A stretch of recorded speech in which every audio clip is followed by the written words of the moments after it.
صدري ويسر أمري واحلل عقدة من لساني يفقهوا قولي. Assalamualaikum warahmatullahi wabarakatuh.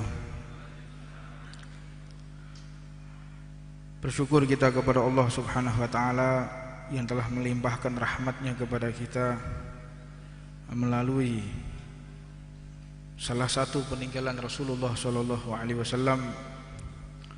Mudah-mudahan di sisa nafas yang telah Allah berikan kepada kita senantiasa Allah membimbing kita semuanya untuk mendekatkan takarub ilallah, mendekatkan diri kepada Allah Subhanahu wa taala. Karena tidak ada satupun manusia yang di dunia ini yang tidak rugi ketika nanti di akhirat. Wal 'asr innal insana lafi khusr. Demi waktu asar. Kenapa dikatakan demi waktu asar? Karena asar ini adalah waktu yang paling indah, saat yang paling indah. Sebab asar adalah waktu yang mana Al-Imam Al-Baghawi dalam tafsirnya beliau menyatakan asar ini terang,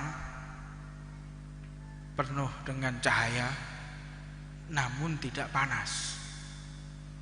Ini asar. Kalau pagi semakin terang, semakin panas. Maka tidak ada waktu seindah waktu asar. Dan Allah bersumpah atas nama makhluknya. Ini dalil yang pertama bahwa Allah bersumpah atas nama makhluknya. Dan di dalam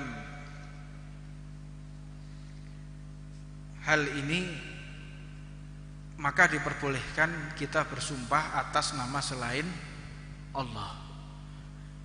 Dan Nabi Muhammad tidak pernah bersumpah atas nama Allah. Wallahi, itu Nabi Muhammad tidak pernah. Sebab yang pertama, sumpah atas nama Allah ini adalah berat. Rasulullah mengatakan wallazi nafsi biyadi, demi nama ruhku yang ada di genggamannya. Wallazi nafsi biyadi. Jadi wallah, demi Allah, tidak ada Nabi Muhammad. Karena orang kalau sudah mengatakan wallahi, demi Allah, pertama orang yang suka sumpah itu boleh dikatakan dalam satu hikayat, orang kalau sudah sedikit-sedikit sumpah ya, tenan ya, wallah ya, demi Allah ya, ini menandakan dia sendiri tidak percaya dengan dirinya. Dan orang kalau sering sumpah pasti dia sering bohong. Dan orang-orang yang siddiq, orang-orang yang jujur, dia jarang sekali menggunakan kata-kata sumpah untuk kepentingan pribadinya.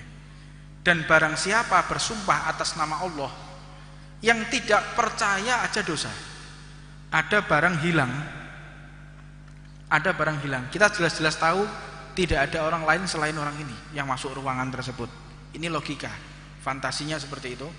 Kita punya handphone tersebut kita taruh di atas meja, sedangkan tidak ada satupun orang yang masuk ke dalam ruangan tersebut kecuali orang ini. Begitu orang ini masuk, nggak lama kemudian dia keluar, handphonenya hilang. Jadi tidak bisa kita untuk mengartikan ini dari orang lain, tidak mungkin. Sedangkan terduga pelaku tadi mengatakan wallahi, demi Allah saya tidak mengambil.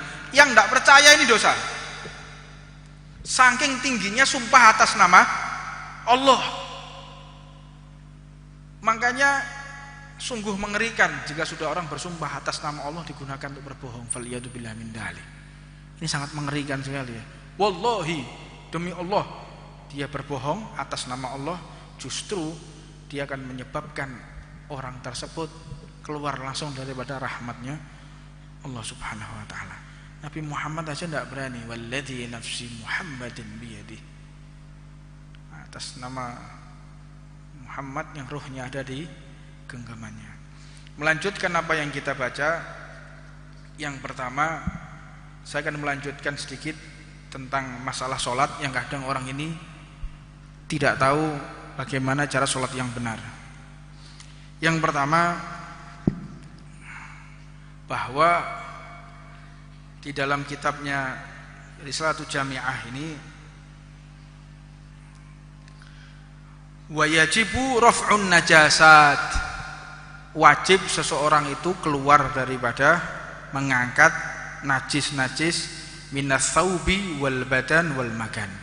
Salah satu yang mengesahkan sholat yaitu harus mengangkat semua najis di dalam bajunya dan di dalam badannya, tubuhnya, dan di tempatnya. Jadi begini, ada speaker lagi enggak sing wireless itu? Jika Anda melaksanakan sholat harus menjaga najis yang ada di dalam baju. Apa maksudnya? Kadang kita naik motor, ada belalang masuk atau semut masuk di saku kita. Delok, tuane sakmu iki delok, tokno. Yang sering kali di dalam saku. Nih, langsung tak contoh nih. Keluarkan ini. Lihat. Cepitan-cepitan di baju ini, lihat. Kalau ada satu semut saja ada di baju kita, sholatnya tidak sah. Saya cuci biasanya 1 bulan sekali, atau kadangkala lepas sono bojo, ya.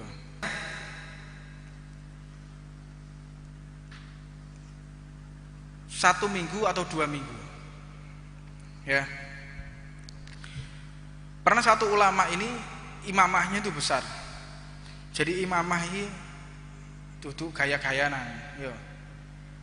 Panjang pendeknya, terus setelah itu ukurannya itu ada ijazahnya sendiri. Kalau tolabah pertama kali santri itu panjangnya sekian, berapa dhira', berapa hasta.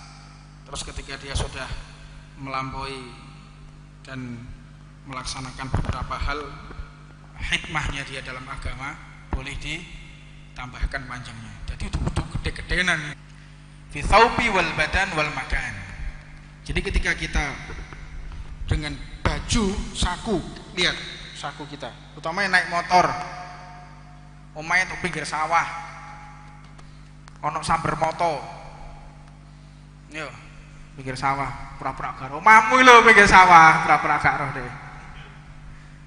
Itu naik motor, akhirnya mau ndak mau ada hewan kecil-kecil. Kalau ada hewan tadi masih hidup, dia tidak menjadi bangkai. Namun jika seseorang dalam bajunya ada semut atau belalang masuk dalam sakunya, berarti dia sholat dalam keadaan membawa najis, bawa bangkai, tidak sah sholatnya. Lihat saku kita, lihat, oh ternyata tidak ada. Ulama ini 1 bulan dia menggunakan imamah. Ketika imamahnya dicuci, dibuka ada semut nyelempit di imamahnya, maka 1 bulan tersebut dia mengkodok sholatnya. Jadi kapan mengkodok? Kira-kira ndak, kira-kira kapan mlebune semut iki? Takoni semute, gak iso. Jadi kapan waktunya mengkodoknya? Yang pertama kali ketika kita menggunakan, kita pakai baju ini. Baju ini kita gunakan selama 2 hari. Terus setelah itu kita naik motor, begitu kita mau cuci, ada belalang. Kapan waktu kita mengkodoknya? Oh, mungkin ketika saya naik motor ke Lebon, tidak bisa seperti itu. Jadi pertama kali kita menggunakan baju tersebut, itu hitungan kita mengkodok di dalam sholatnya. Makanya sholat itu benar-benar kita harus memperhatikan. Islam ini ajaran komando, ya. Ajaran seperti ajaran tentara, Kopassus Islam, ya. Merapikan baju dulu. Ini ada kotornya apa tidak, ada di rapi. Ojo klembret. Dan saya minta ya, sampean yang terutama anak-anak muda, lek gawe baju itu yang stylish, Jadi wong delok iku seneng. Sarunge biru, terus dhuwure ya biru atau sama-sama warna gelapnya. Bawahnya hitam, atasnya juga putih, isek masuk ya. Ojo ngisore ijo, dhuwure biru koyo onde-onde. Koyo lapis. Wis gak pantes. Jadi wong Islam itu dibedakan dengan orang yang lain, cara berpakaiannya. Gak serampangan wong Islam itu, stylish. Makanya Al-Fakir selalu mencontohkan, saya nggak mau berpakaian yang sederhana.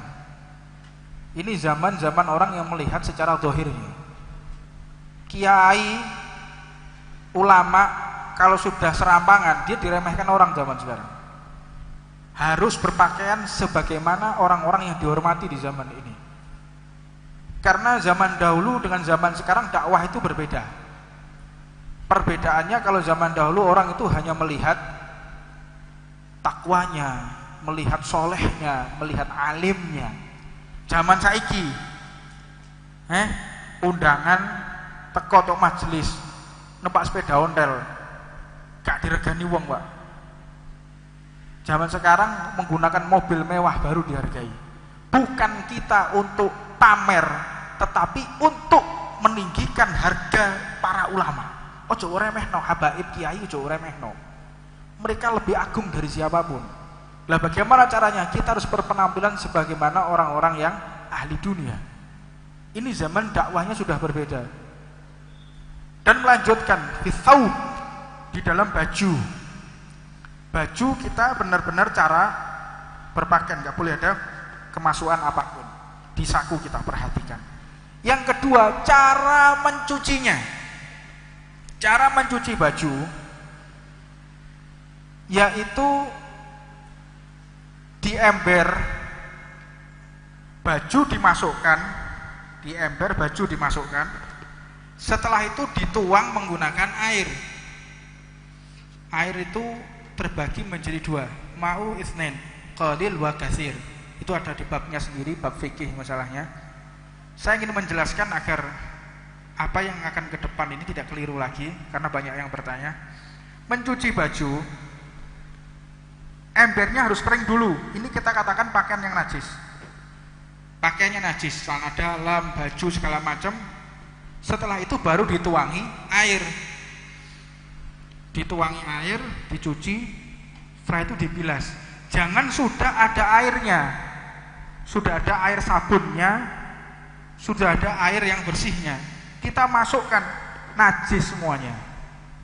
Gak sah bagi sembahyang, pakaiannya pakaian yang najis. Karena apa? Itu terhitung sebagai orang yang kejatuhan najis.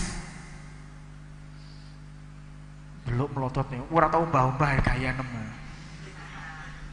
Kandang atau makanmu kandani, sampai rumah kandani, mak, bu, hati-hati ketika kita mencuci baju. Ini manfaat ketika kita dalam majelis. Sampai rumah sampaikan kepada orang tua kita, ibu-ibunya.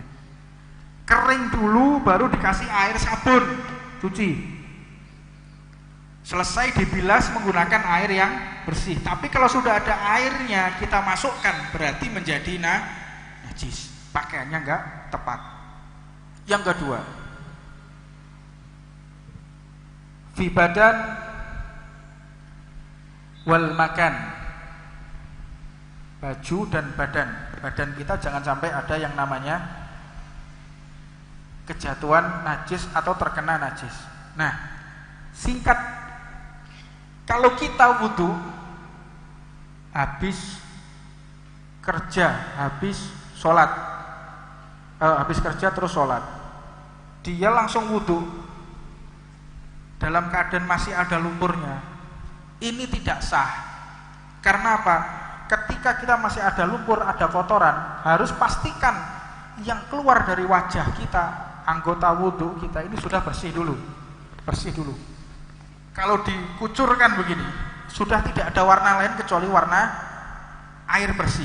Masih ada lumpurnya, masih notos, masih netes lumpurnya.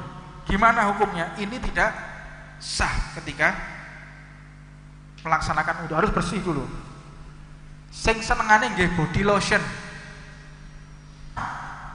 Sunnah yang paling bisa menghancurkan nafsu kita. Kalau nafsu kita nggak suka dengan sunnah ini, ya inilah yang paling barokah. Karena inti daripada mengerjakan sunnah itu untuk menghancurkan hawa nafsu kita. Maka di dalam badan sembayang, begitu sembayang, kejatuhan kotoran cicak. Nah, ketika kejatuhan kotoran cicak, misalnya ini, salahmu gak panggon ngarep ora ketok kowe. Kejatuhan daripada kotoran cicak. Nah, sholat. Ini tidak boleh kita ambil gini. Kalau kita ambil begini, berarti ini hamlun najas atau membawa najis. Jadi bagaimana? Langsung dikipatno iku. Apa basane dikipatno ya? Bahasa Indonesia nih. Ya, ya dikipatno. Makanya bahasa surga setelah bahasa Arab itu bahasa Jawa hadirin. Yang paling lengkap itu bahasa Jawa. Delosor mengarep apa? Jelungup ya. Ono bahasa Indonesia ini jelungup ya? Nggak ada. Lek mengarep jelungup, lek mengguri geblak. Gak ono bahasa Indonesia. Mana setelah bahasa Arab, bahasa surga pasti bahasa Jawa. Gak ono liyane. Aja ngenyek wong Jawa ya. Dikipat nih. Dan tidak boleh dibawa. Kalau dibawa berarti dia hamlun najas. Dia berarti membawa najis. Fisau sudah wal badan wal makan. Kapan makan itu? Sab'ah a'dha sujud. 7 anggota sujud. Mana itu kening?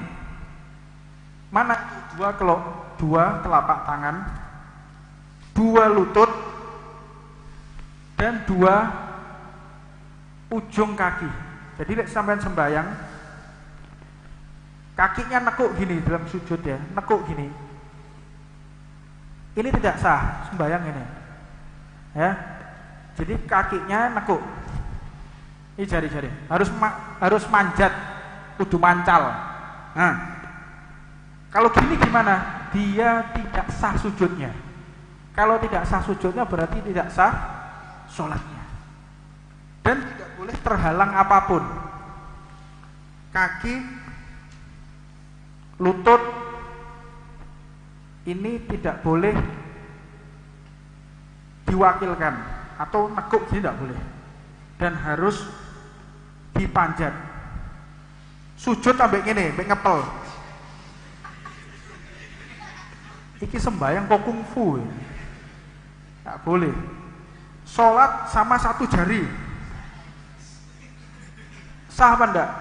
Sah. Kok kayamu yo ngene itu yo. Sah. 1 jari ini. Bib, saya sholat sama sekalian melatih tenaga dalam. Ambil jentian. Jari kelingking. Sah apa enggak? Sah. Dan terkhusus bagian kening. Bagian kening ini jangan sekali sing senengane kopian ambles. Ambles no. Wong wis kopian ambles mesti gak enak wong. Titeni sapa wae. Pokoke wis kopian ambles ketok alise to. Mesti juwen sih model-model ngene. Roto lho ya. Tak delok-delok pancen iya kok. Sampai lek sholat terus sujud sak kopiah-kopiahe pisan. Anda sujud ini keningnya ketutupan sehingga ikut bergerak. Jadi benda yang ikut bergerak. Contohnya kayak gini. Sal. Nggih sal. Terus ketika sujud, nah gini, tidak sah. Karena apa? Benda ini, syal ini ikut ketika kita bergerak. Salku dawane 100 meter, masih 10 kilo. Paham? Jadi kainnya iki dawane 10 kilo. Mungkin batah wae heran. Ini tetap tidak sah. Terus bagaimana kalau kita sudah terlanjur begini? Hah? Maka langsung lepaskan. Nah, ini menjadi sah. Ya udah terlanjur gini, bagaimana lepaskan begini? Karena tidak beradab kalau kita mengangkat lagi. Dan tidak sopan juga ketika kita sujud sampai ngasih resik. Wis selek kakan polah bisa. Ini tidak sah, ya. Jadi kalau udah sujud, ada sujud, tidak boleh terhalang oleh apapun. Seperti itu. Nah, ini penting kita laksanakan karena as-sholatu tanha 'anil fahsya'i wal munkar. Sholat itu mencegah dari perbuatan keji dan mungkar. Kenapa orang yang masih sholat tapi dia masih melaksanakan perbuatan keji dan mungkar? Apa sebab? Yang salah bukan sholatnya, sholatnya dia mungkin tidak sah. Mungkin cara wudhunya yang salah, bajunya ada najisnya, mungkin pakaiannya yang dia mendapatkan dari penghasilan yang haram, enggak sah. Sholat itu akan mencegah dari perbuatan keji dan mungkar. Pasti Allah Maha menepati janjinya. Nah, makanya ketika kita sujud, pastikan semua anggota tubuh kita tuh nempel. Mulai dari tangan, ya masih sampai kungfu itu mau, gak apa-apa. Tapi ketahuilah, Rasulullah pernah ditanya, ya Rasulullah, umatmu ada yang dibakar di neraka, falyutubillah min dzalik. Ada posisi beberapa orang-orang itu tasyahud, ya. Posisi tasyahud itu ada yang seperti ini. Nah, posisi tasyahud bentuknya kayak gini. Ya, ini diajari Rasulullah. Kapan ini? Ini pada saat sidatul khauf. Pada saat ada musuh. Duduknya jangan gini. Musuhmu akeh ora? Musuhmu akeh ora? Akeh setan tok musuhmu ya. Jadi kenapa orang sujudnya seperti ini? Duduk di antara dua sujud seperti ini. Sujud, duduk di antara dua sujud, terus sujud lagi.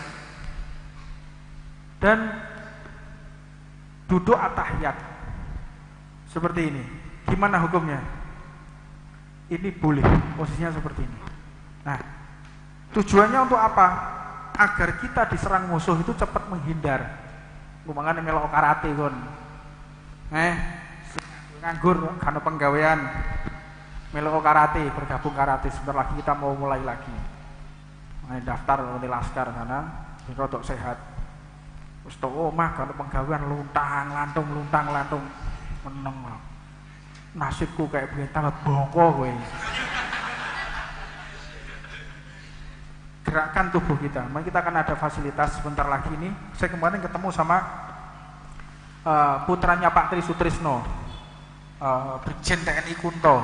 Itu punya Pak Tri Sutrisno. Beliau menjelaskan kepada saya, Beb, kita akan ajarkan masyarakat ini.